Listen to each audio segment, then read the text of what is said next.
On the day it happened, I was tormented by unbearable physical pain. It seemed that nothing could help me anymore. But then, something occurred that I still recall with a shudder of horror. It was such a stunning experience that it left an indelible mark on my soul forever. How could it be otherwise? After all, I died not figuratively, but quite literally. The doctors verified it and stopped resuscitating me, yet, in reality, I continued to exist, only in a different form. And what I saw on the other side of our mortal existence is truly shocking. I had been dead for 15 minutes, but for me, that time felt like an entire eternity. This is how a young man named McCormack described the beginning of his astonishing journey into the beyond, a journey that ended in a most unusual way.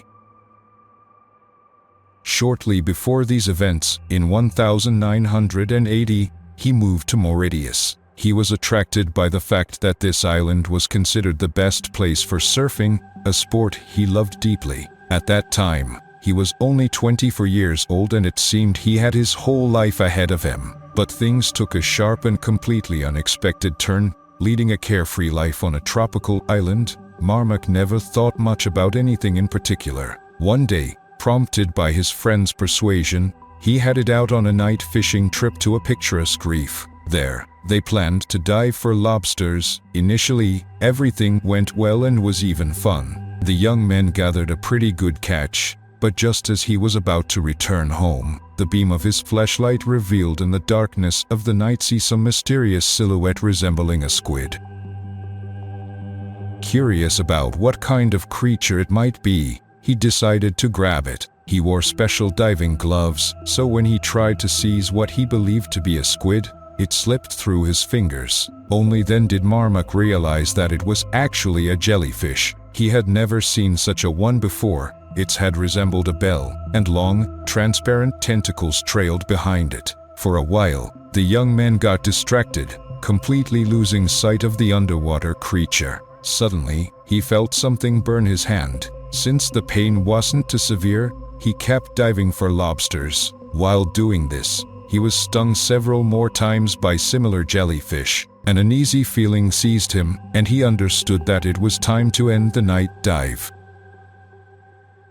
Unfortunately, the waves had carried him far from the boat, and he needed to swim back some distance. Under normal circumstances, he would have done it easily, but what he saw on his way filled him with horror that quickly escalated into genuine panic. He discovered a whole mass of these jellyfish in the water. One of them floated very close to his face. To avoid another sting to his face, he pushed it away with his hand. Immediately, he felt two excruciating stings. By some miracle, enduring the searing pain, he managed to reach the boat. Climbing into it, McCormack examined his hands. They were covered in wounds and swollen blisters.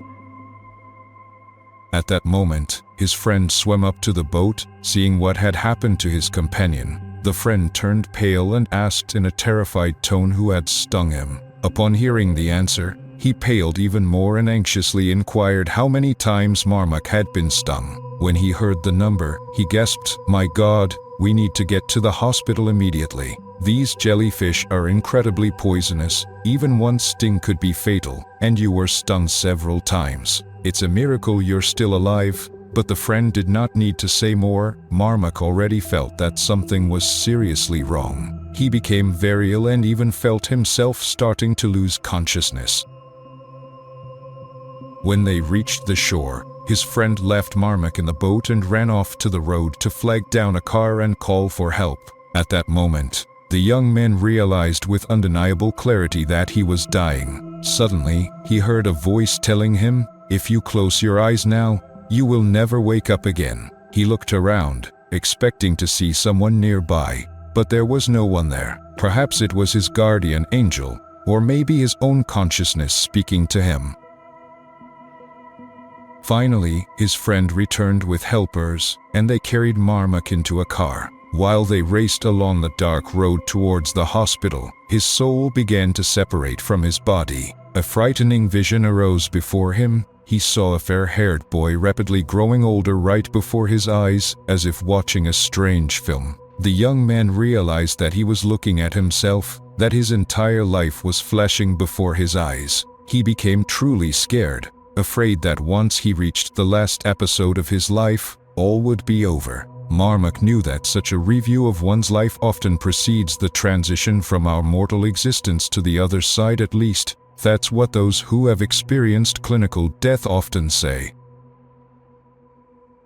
Later, he described that dramatic period of his life. I now clearly realized that I was facing imminent death. I wondered what would happen to me next. Would there be anything after I died? At that moment, he clearly and distinctly saw his mother in front of him. She told him that in a difficult moment, he could ask God for help and he would forgive and assist him, even if he had been far from him all his life. McCormack's mother was a deeply religious person, whereas he was an atheist who not only denied the existence of the Creator but tried to ridicule any mention of anything divine. His mother was patient and simply repeated that one day he would understand and drastically change his views. Everything would happen in its own time. Right now, her advice was exactly what he needed. He began to pray. Since, due to his militant atheism, he did not know a single prayer, he simply began to voice his pleas to God in his own words. He asked the Almighty to forgive him for all the bad things he had done in life. Then he promised that if he survived, he would follow his will. At the same time, the car carrying him turned towards the hospital. McCormack ended up in an old, poor, and very run-down hospital. Nevertheless, doctors and nurses fussed around him immediately, but observing their worried and anxious faces, McCormack realized how dire his situation was. Their eyes betrayed undisguised fear, as if they had already buried him in their minds. It was evident they did not believe he would survive. By that point, the young man had no strength left and lost consciousness. When McCormack opened his eyes again, he saw that the ward where he had been placed was dark. His first question was why the doctors had turned off the light and what kind of place this was. To avoid panicking, he tried to calm himself, hoping that his eyes would soon adjust to the darkness and he would be able to make out some shapes. However, nothing of the sort happened. In the darkness, McCormack tried to find a switch, but there was none. He tried to find at least something around him, but could not touch anything. Then the young man attempted to look at his hand. He brought it close to his face, but it passed right through him. Only then did McCormack begin to understand that he no longer had a physical body. Still, he felt like himself, the same person as before. As he later described these events, I wanted to find my physical body. I wandered in the darkness until I felt that someone was watching me. Think of that feeling when you walk down a street at night and suddenly feel as though someone is observing you. You feel fear. At that moment, I felt the same way. I sensed evil slowly closing in on me from all sides. At that moment, a terrible, sinister voice hissed in the darkness, "You deserve to be here." He was so terrified that he froze in place for some time, not knowing how to escape this grim place. Then he called out to God again, "Why am I here? I asked you to forgive me." Of course, his claims against the Creator were rather absurd. Then, above him, a bright light appeared and literally pulled him out of the darkness. As he began to be drawn towards the light, another, warmer voice asked him, "Tell me, do you want to return back to Earth?" McCormack was stunned that someone in another world knew his name. Then the stream of light carrying his soul became more transparent, and he began to see what lay beyond it. He saw a green meadow with a crystal-clear stream flowing through it, trees along its banks glowing with incredible colors. Seeing this picture, McCormack felt as if he were born anew, looking at the world with amazed eyes. He did not want to say goodbye to this beauty, but then he saw the image of his brother and his mother, who loved him more than anything in the world. Again, the voice from the light spoke, "You can stay here if you wish, but know this, if you do not return, people will never learn what you have seen. Will you take it upon yourself to tell the truth about what awaits a person after death?" McCormack later said about his feelings at that moment, "I wanted to return and tell my mother that what she believed in actually exists." Then the voice from the light said, "Now open your eyes." After that, he found himself back in his body. He saw the doctor, who apparently did not suspect he was alive. When their gazes met, the doctor turned as white as a sheet and nearly lost his balance. The nurses looked at him with amazement and horror. For several days, McCormack still could not feel his arms and prayed to God to help heal them. When he prayed, he felt a tingling and a pleasant warmth throughout his body. Thus, he could say with full responsibility that the otherworldly realm is not a fantasy, and all of us will continue to exist beyond the line of our mortal life, just in a different form. Some will end up in hell, some in heaven, but everyone will continue in some manner.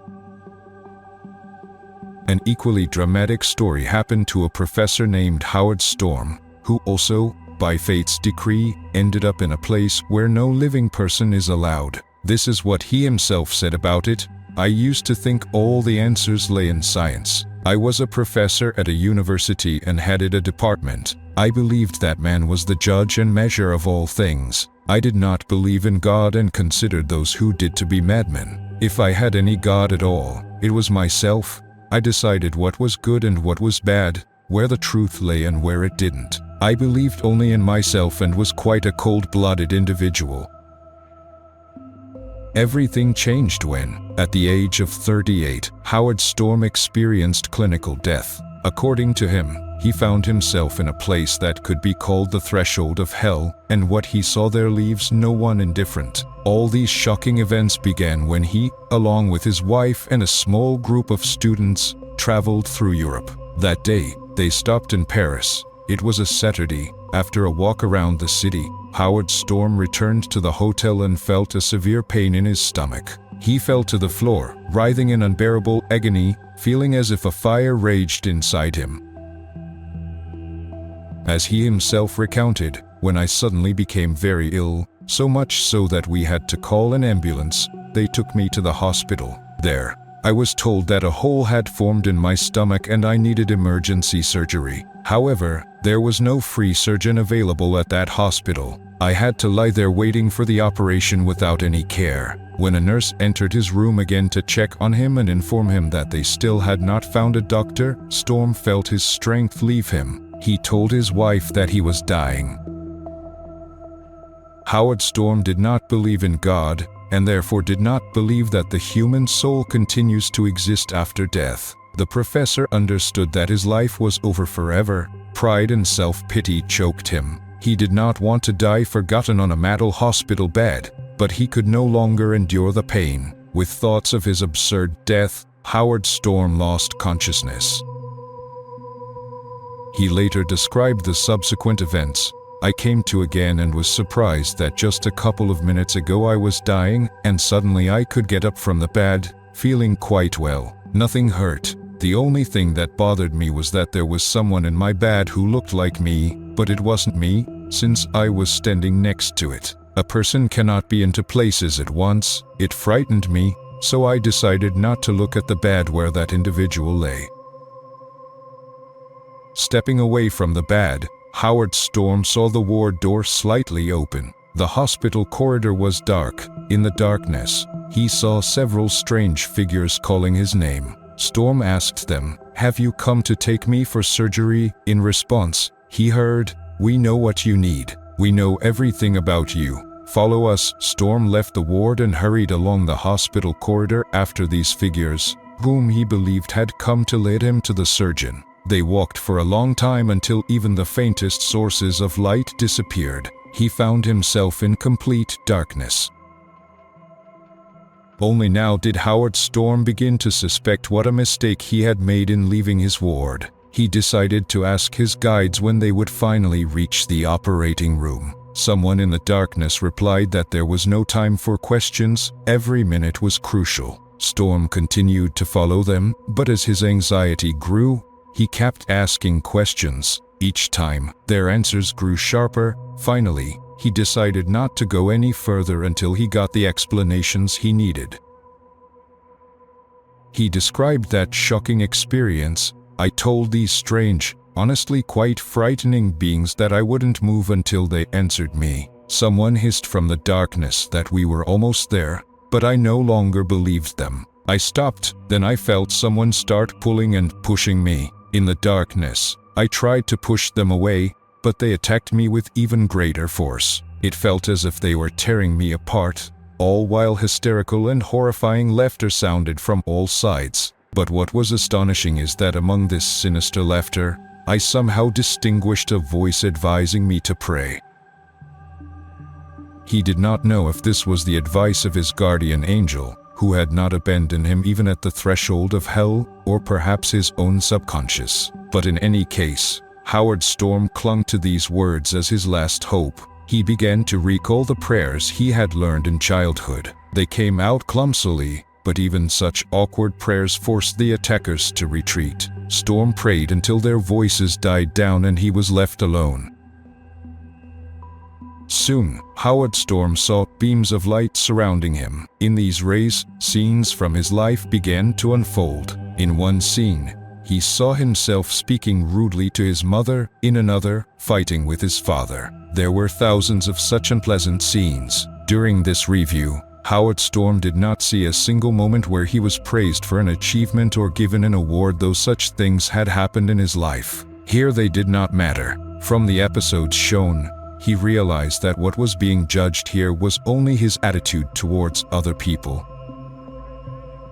As he himself said, "When I finally came to in my real, physical body, I saw my wife. I immediately told her everything I had seen. I ended my story by saying, 'Now I understand that our short life on earth is given to us only to prepare us for the most important thing, to choose our eternal destiny.'"